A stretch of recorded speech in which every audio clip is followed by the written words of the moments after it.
Magandang gabi po. Good evening sa akin na Facebook friends and family. 'Di ba we always start out by thanking God.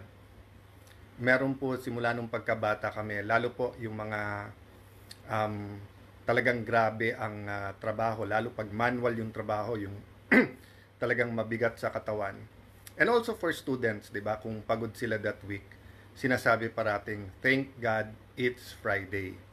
Ako, sincerely when I say thank God, so thank God for it's Friday. Sincere yung pag-thank God kasi singit ko lang to ha.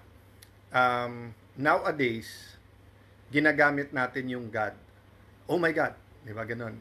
Thank God, praise God, without thinking if we mean it. For me, that's using His name in vain. So, hindi ako nagja-judge siya, nag-share po ako kasi po ang culture ay napaka-importante. Ang kingdom of God may culture, tayo may culture. And for me, biblically, totoo yung demonyo. And one of the techniques of the devil is to make us believe he doesn't exist, na relative kung ano mabuti at masama, na yung Ten Commandments ay relative, hindi naman parating kailangan sundin yon. So, kung konting nakaw, okay lang, kahit nakalagay doon, thou shall not steal. Marami pong mga pelikula at mga series na parang kung talagang nagkakaproblema yung mag-asawa, okay lang na may sideline o may girlfriend o may boyfriend, pero nakalagay talaga very clearly sa Ten Commandments, di ba? Thou shall not covet your neighbor's wife, di ba? So, there are many things I can say about biblical principles, but gusto ko lang idikit to sa kultura, sa lengguwahe, sa actions natin. Of course, there's always be judgment. Some people will say, why are you not religious at all? Why are you too religious? Why do you name verses? Actually, natutunan ko po yan of all places ha. Kahit sabihin mong majority ng Pilipinas ay Christian, sa Maharlika Village, tuwing may event ang mga kapatid natin Muslim, nag-uumpisa sila hindi lang sa prayer, kung hindi reading sa Quran. So, sabi ko, and then later on pala, when I was in the United Nations, maraming nagwa-warn sa akin na no, don't mention verses or don't be too spiritual. Pero pag nauuna sa akin mga prinsipe or mga ministers from the Middle East, nagsasalita sila ng praise God Almighty and everything. Of course, sa kanilang lengguwahe sa Arabic, no? So, my point is po, hindi dapat tayo takot o mahiya sa part natin na spiritual dahil ang tao is both a spiritual being and a physical being. Having said that, i-check natin yung kultura para hindi tayo nakaka-offend at para nagkakaintindihan tayo.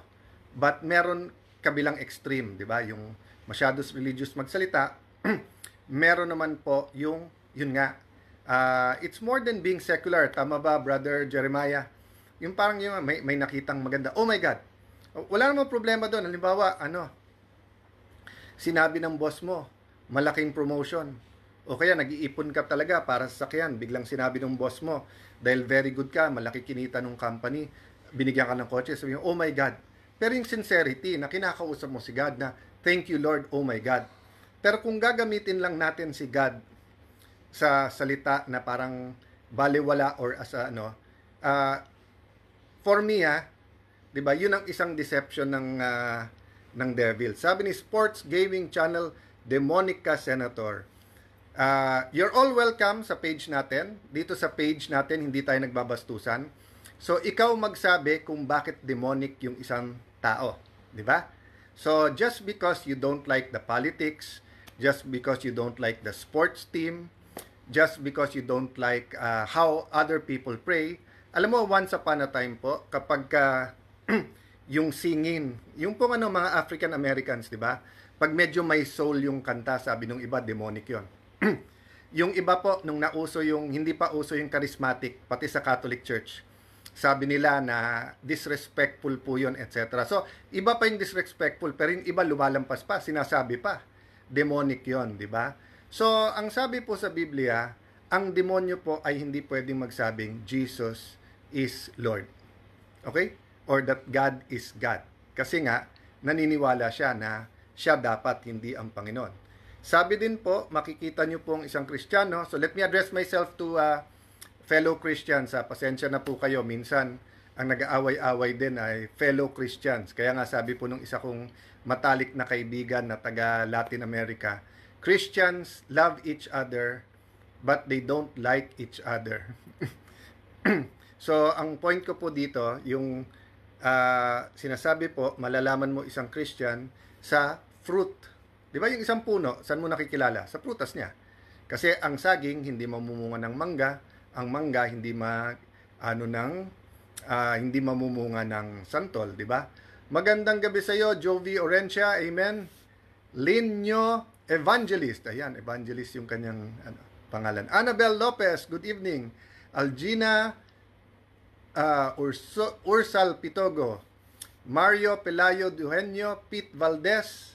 Yes, tama ka, Pete, that even the devils know that there's a God. Even the devil quotes from the Bible. Kasi, di ba ano ba yung unang fake news? So, dun sa inyo na narinig na dun sa isa kong I had the privilege of having the opening prayer, narinig nyo na to. But, ano yung unang-unang fake news? Yung unang-unang fake news, tignan nyo po ako, hindi ako nagkakamali sa Genesis 3, kung saan sinasabi ng demonyo kay Eve, Eva, totoo bang sinabi ng Diyos na bawal yung kainin yung prutas na yan, nasa gitna ng garden, ng puno na nasa gitna ng garden? Eva, totoo bang sinabi ng Diyos, pag kinain mo yan, mamamatay ka? Hindi totoo yun, magiging parang Diyos ka. So yes, the devil can quote Bible, but the devil, makikita mo yun sa prutas, di ba? So, kung yung tao ay hindi nagbabago, pwede mong sabihin wala sa puso niya ang Panginoon. Pero pag ang tao hindi perfect, nagkakamali, lahat tayo yon. Kaya nga, isa sa favorite ko po, yung kinakanta parati ng mga kaklase ko sa law school, meron po silang isang Christian Catholic na grupo, tapos nagba-Bible study sila noon, at parating kinakanta yung kanta na, He who began the good work in you will be faithful to complete it. Actually, magandang pong banggitin tonight yon kasi so much anger, frustration, may fear, di ba po? I mean, yung anger, frustration dun po sa massive corruption, sa kurakot, sa parang hindi nahuhuli. Yung fear, di ba, na parang after the linog or the earthquake sa Cebu, sa Davao naman ngayon, thank God, hindi ganun yung damage, but they're still assessing at sunod-sunod pa rin yung aftershock. So, mga kababayan, mga kapatid, prayer moves mountains. So, pag-pray po natin, of course po, we want to be sensitive dun sa mga lugar na tinamaan talaga. But at the same time po, remember, halimbawa na pinapanood ko isang video, yung mga estudyante, grabe din po yung trauma, yung ganung kalakas. So, kanina pong buong araw nagte-text si Senator Bato kung kamusta sila doon, at sabi nga niya na nag-squat pa nga siya nung nangyari pero nahilo pa rin, tapos nung aftershock silang mag-asawa nasa kalye na lang muna. So let's all be very sensitive po, whether bagyo yon or earthquake, di ba? Kasi nga hindi natin alam yung nangyayari sa kanila. Sabi ni Abad Carlo, wala daw sound. Sa kanya lang ba, guys, or meron bang sound sa inyo? Queen Elisa, good evening. John Sandoval, pa-text naman, meron bang sound? Walang sound. Testing, 1, 2, 3, 4, 5. Ayan, nakalagay sa baba ng phone ko, slow connection. Baka lang yung yung internet, no? Polly Lavares, good evening sa iyo. Polly, may sound ba? Narinig niyo ako? So guys, nandun pa lang ako sa thanking God. And part of thanking God is following God and honoring His name. And hindi honoring His name if we use His name in vain. So, meron mga tao expressive sa Panginoon. Okay yon, no problem doon. Huwag kayong, ayan, may sound daw, sabi ni Sister Rona at ni John. So, yung nag-text kanina, baka sa inyo lang. Kim Eugene. Ayan. Ano kaya ni Kim sa North Korea? Biro lang, Kim. Tony Canlas, Mel TV, good evening. Sarah Lou, my classmate and sister, hello sa iyo. Good evening. Thanks for working hard this last few weeks. So guys, yung using His name in vain. May mga tao na expressive lang, di ba? Yung talagang lahat ng victory, praise God, thank you Lord, nagwi-whisper, walking with God. Respetuhin natin yung paniniwala, di ba?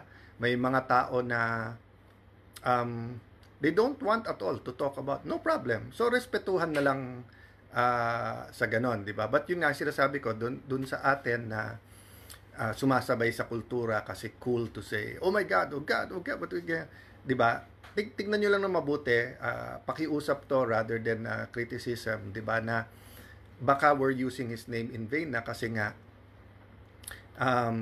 nagiging part ng kultura na banggatin ng banggatin, pero it's not honoring. So, dun lang ako dun sa part na yun, na sa pagpapasalamat sa Diyos, kasi nga, for many who do not have work on Saturday, on Sunday, or kung meron sa Saturday, last day, tapos Sunday meron, syempre nagpapasalamat sa Diyos dun sa mga estudyante, 'di ba? Kasi weekend, you could think about being with family, relaxing, going to church, yung iba nakakapag-outing. Shout out daw sa Tanan UPCPI Church. Ayan, God bless you guys. Or DC Andrews. Ayan. Roy Vinson. Hi Roy. Yan, taga Signal Village. Yan. Sa amin po yan sa Taguig din. Hong Kong vlogger. God save the Philippines. Yan, katulad po niya, no? Ako, very sincere yung ganyan. God, please save the Philippines. 'Di ba? Kasi nga, nararamdaman talaga yung sakit na nararamdaman ng mga kababayan natin. Isipin mo pa yung OFWs, 'di ba? Kung gaano kahirap. So, I'll go to that, 'di ba? So, weekend, nagpapasalamat tayo. Pero may mga workers, yan man ay sa Pilipinas o yan man ay nasa abroad, na wala ring weekends, na trabaho pa rin. 'Di ba? Kahit sabihin yung in the modern day, dapat may isang day na pahinga, yung iba 2 days. It's not always the case. Yung iba nga ay dalawa ang trabaho, no? So, or DC Andrews watching from Portland, Oregon. Jennifer Soronio Enerio. So, tuloy ko na kasi I'm talking about the Ten Commandments, about honoring God. Sabi po ng Panginoon, masasummarize yung batas into first loving God above everything and everyone with all our heart, spirit, and mind. Secondly, may isang pagkasabi na to love others the way God loves us. Napakabigat nun kasi ibang klase din ang pagmamahal ng Panginoon. Yung iba naman sinasabi, love others as we love ourselves. No? But ito po ang point ko. I don't argue with myself. Yes, there are times human din na may doubts ka. Pag may anxiety ako, nagpre-pray din ako that, Lord, you commanded me not to be anxious. Pag nasa-stress, may stress na nakakabuti kasi naghahanda ka. May stress na masama, na lalo ka lang magkakasakit, lalo lang iinit ulo mo, lalo lang dadami ang kaaway mo, di ba? But the point is, you don't fight with yourself. So if you love others, you try to have a conversation. That doesn't mean that you will always agree, di ba? Ako hanggang ngayon po, pag may press con, pag may speech, kahit po talk sa mga estudyante sa mga school, and that's one thing I really love doing, is visiting lalo state universities, college, mga local universities, kahit high school po. But you know, as soon as you finish speaking or mag-isa ka, you're having coffee o kasama mo staff mo, kasama mo student leaders, parati mo tinatanong, ay dapat ba may sinabi pa akong ganito? Oy, dapat nasabi ko nito. Lalo po pag debate, di ba? Lalo pag public debate, syempre you have to think fast, but there's always something that you could have done better, no? So, you do that not to beat yourself up, not to say to yourself, wala ka talaga, you're a loser, di ba, walang purpose sa'yo. Hindi po, lahat tayo may purpose ang Panginoon. Lahat tayo intentionally ginawa ng Panginoon. So if we're going to love others the way you love yourself, or mas mabigat, if you're going to love others the way God loves you, you will have a conversation whether you agree or not. At yun po ang problema sa ating bansa ngayon. We all say ikulong ang korap, pero at the same time, halos magkapantay yung galit natin sa korap doon sa galit natin sa hindi natin kapareho ng paniniwala sa politika. 'Di ba? Kaya hindi magkaintindihan. Hindi ko nilalahat ha. So, ano to ha? Bato-bato sa langit, tamaan wag magagalit. It's really to improve ourselves. 'Di ba? Ako, naiinis din ako minsan katulad noon nung sinabi ko, 'di ba, na ano kaya? What if, 'di ba? What if ano kaya? Ano kaya kung ang presidente, vice president, lahat ng senador, lahat ng congressman mag-resign tayo pero bawal tumakbo sa susunod for any national position para may pumasok na bago, para may pagbabago. Ang ginamit kong word, clean slate or national reset, di ba? Akalain nyo ang daming nagko-comment na ano, tapos hindi nating makukulong yung mga korap. Ano, gusto nyo lang pakawala. Even kolumnista ha, kolumnista na kilala or yung meron pang binabati nila na magaling daw na na political analyst, di ba? Ilan sila? Ang sabi na yung ba motibo o yung ba gusto ni Alan na hindi kulong yung mga korap? Ba't nila sinasabi to?